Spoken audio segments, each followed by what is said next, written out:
Welcome to MsMojo, and today we're counting down our picks for the top 10 Broadway shows that bombed so hard they canceled them immediately. Everyone hates me, yes, yes. For this list, we'll be looking at doomed musicals and plays that barely lasted more than a month, week, or even a night on the Broadway stage. Which Broadway show do you think got canceled too soon? Let us know in the comments. Number 10, Tuck Everlasting. We lock ourselves behind that door. Is it wrong to wish for something more? Natalie Babbitt's 1975 children's book has proven timeless, which is appropriate given the theme of immortality. Tuck Everlasting inspired 2 film adaptations, one of which starred Alexis Bledel. Don't be afraid of death, Winnie. Be afraid of the unlived life. While the source material showed potential for a musical, the show's run was far from everlasting. Looking back is something to look forward to. Your most beautiful day. Following a solid Atlanta premiere and 28 previews, the production hit Broadway on April 26, 2016. 39 performances later, a closing notice was released. Costing $11 million, the show sold just over $325,000 in tickets. The Tonys did little to shine a light on the production, only nominating its costumes.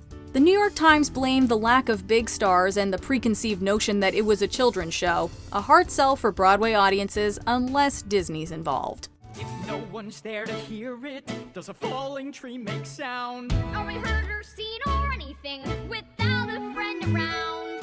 Number 9, High Fidelity. There's no real reason to come here unless you live in the neighborhood, and the people that live in the neighborhood don't seem all that interested in rare deleted Smith singles.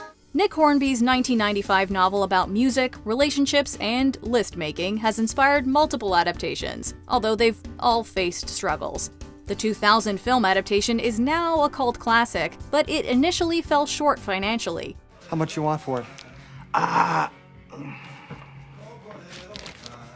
Oh no, you know what? I don't think I'm selling it this week. Maybe next week. Oh no, you said that last week. The more recent Hulu series starring Zoe Kravitz only lasted a season.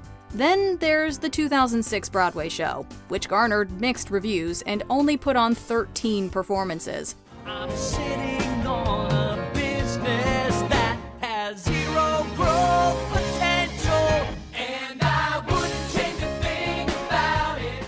Like the film, though, the musical's life didn't end at the box office, finding a second life regionally and internationally. The team behind the original show also came into their own.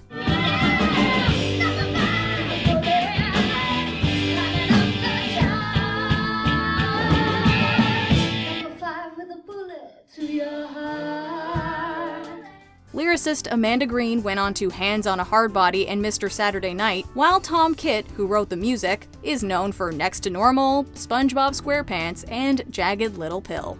Number 8, Lolita. All right, perhaps I was wrong in the attitude that I took about the school play. Vladimir Nabokov's controversial literary classic was successfully adapted by Stanley Kubrick in 1962. Afraid somebody's gonna steal your ideas and sell them to Hollywood, huh? Perhaps. Would you like me to read you some poetry? Lolita has seen less luck on stage. The 1971 musical Lolita, My Love was so reviled that it never even made it to Broadway. A decade later, Lolita would reach Broadway as a play, but it didn't perform much better than the misguided musical. The material was seemingly in the capable hands of Edward Albee, best known for Who's Afraid of Virginia Woolf and The Zoo Story. According to Albee, though, his script went unused and he lost creative control, calling it his, quote, one really truly ugly theater experience. Which I adapted into a play which was never performed. A travesty of what I've written was put on stage somewhere, but don't even talk about that one. A talented cast featuring Donald Sutherland couldn't save Lolita. Deemed boring by critics, Lolita shut down after 31 previews and 12 performances. Did you enjoy the performance? Very much. I enjoyed every minute of it. I wondered if the symbolism wasn't a bit heavy-handed at times. Yes, I know what you mean. Number 7, Anyone Can Whistle. Learn to be free. Maybe if you whistle, Even Broadway royalty like Stephen Sondheim can have a few bombs. In 1964, Sondheim was fresh off 3 future classics: West Side Story, Gypsy, and A Funny Thing Happened on the Way to the Forum. Reteaming with writer Arthur Lawrence, all eyes were on Anyone Can Whistle to be Sondheim's next hit. With outlets like the New York Times trashing it though, the musical about a fake miracle closed following 12 previews and 9 performances. Everybody says don't, everybody says don't, everybody says don't, it isn't right, don't, it isn't nice. 3 good things came from it, however: the choreography, which scored a Tony nomination, a few of Sondheim's songs, and Angela Lansbury, who made her stage musical debut. Because it opened the door to something which, of course, fulminated in a huge musical career, which I never would have had if I hadn't been given that gift. This wouldn't be Lansbury's last collaboration with Sondheim, most notably winning a Tony for playing Mrs. Lovett in Sweeney Todd. Number 6, Carrie.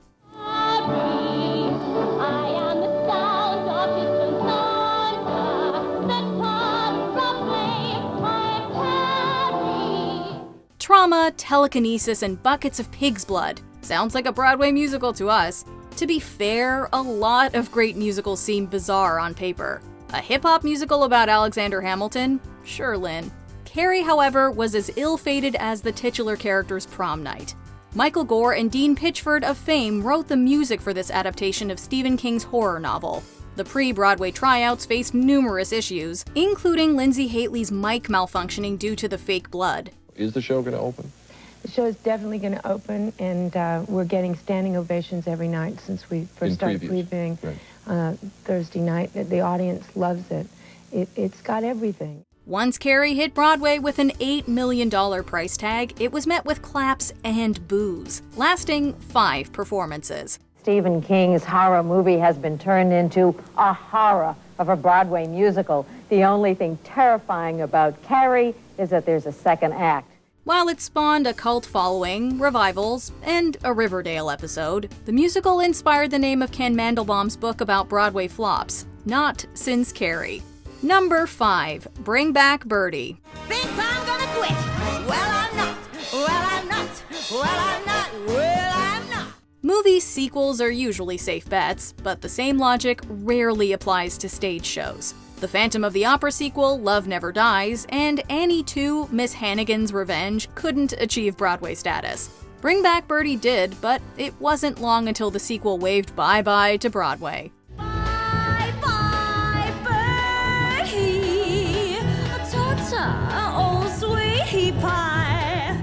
Debuting over 20 years after its 1960 predecessor, the follow-up brought back many talents with music by Charles Strauss, lyrics by Lee Adams, and a book by Michael Stewart. It's the funniest script I thought I'd read in a long time, particularly after Bye Bye Birdie.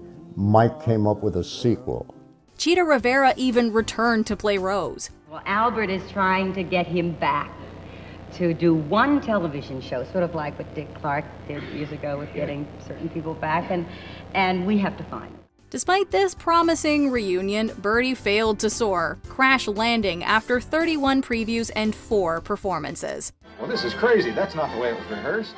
In 2006, Marcel Forestieri, who played Birdie, reflected, quote, "It was 3 months out of my life, and I've carried it with me for 26 years. Number 4, a Broadway musical. If the overture begins and the curtain rises and an actor comes out and loudly sings, "Broadway, Broadway," pick up your coat and go. Believe it or not, Bring Back Birdie isn't the shortest-running Broadway show of Charles Strauss and Lee Adams' careers. 3 years before that flop, they wrote the songs for a Broadway musical called A Broadway Musical. A Broadway musical is a show about a lousy Broadway musical. The semi-autobiographical story derived from the duo's experiences on 1964's Golden Boy, which starred Sammy Davis Jr.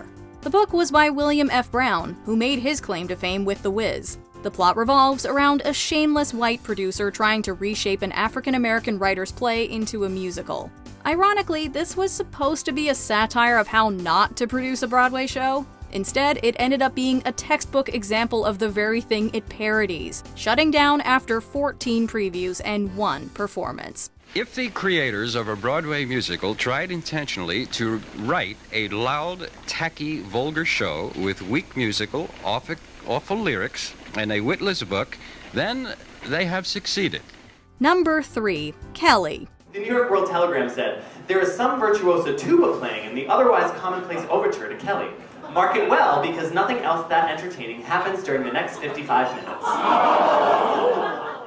On July 23, 1886, Steve Brody supposedly jumped from the Brooklyn Bridge and lived to tell the tale. While many debated whether Brody was lying, the story persisted well beyond his lifetime. That's enough, son.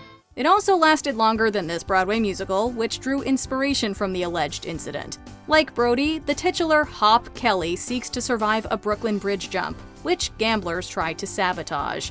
As costs rose to $650,000, the producers insisted on making changes, much to the annoyance of songwriters Moose Charlap and Eddie Lawrence. They'd even take their case to the New York Supreme Court in an attempt to prevent the show's debut. While Kelly would open, it closed that same night, living up to the song Never Go There Anymore. No, I'll never go there anymore. You want to go there anymore? What for? You don't get it, Hop, do ya? You don't want to go there anymore. I get it. Number 2. A Teaspoon Every 4 Hours. The first show in the history of Broadway without furniture. There's no furniture in this show. It's a whole new type of an idea because we found out that furniture got nothing to do with the show. Some Broadway shows have more previews than actual performances. A Teaspoon Every 4 Hours was unprecedented when it opened in 1969. Starring and co-written by comedian Jackie Mason, this comedy endured 97 previews, a record later broken by Spider-Man Turn Off the Dark. The story revolves around a Jewish father who falls for a black woman who happens to be the mother of the girl his son is sweet on. The title doesn't really tie into the plot, but it's fitting considering that the show lasted mere hours. It's a shame that so much time was invested in a show that turned out to be a one-night engagement. I found out in this business you can't please everybody. Some people like you, some don't. Do you notice that? I think in your case, most people don't. The lengthy previews reflected the play's problems, though, with one critic calling it an overdose of vulgarity. Please, it's not necessary. Please. That's all, huh? Before we continue, be sure to subscribe to our channel and ring the bell to get notified about our latest videos. You have the option to be notified for occasional videos or all of them. If you're on your phone, make sure you go into your settings and switch on notifications. Number 1. Moose Murders. The New York Times is calling it the worst slump in a decade. Of the 23 new productions which have opened so far this season on Broadway, 14 have already closed, many after just a few performances. Everyone wants their show to be a hit, except maybe Max Bialystock and Leo Bloom. Step 4, we open on Broadway, and before you can stay step 5, we close on Broadway. But hey, if you're gonna flop, flop hard. At least that way you'll never be forgotten. Moose Murders opened on February 22, 1983 after 13 previews. 13 proved to be an omen as this mystery farce closed that same night. While not the first Broadway show to last one performance, the content made Moose Murders a fascinating flop. With a plot involving an Oedipus complex and a reported scene where a man dressed as a moose gets kicked below the belt, Moose Murders was DOA. Star June Gable recalled, quote, "I don't think there ever was a show in the history of Broadway where you took a bow to silence." It's ironic that just 2 years ago, Broadway was experiencing such a boom that they decided to build several new theaters. Now they're wondering how they'll fill them. Do you agree with our picks? Check out this other recent clip from MsMojo. And be sure to subscribe and ring the bell to be notified about our latest videos.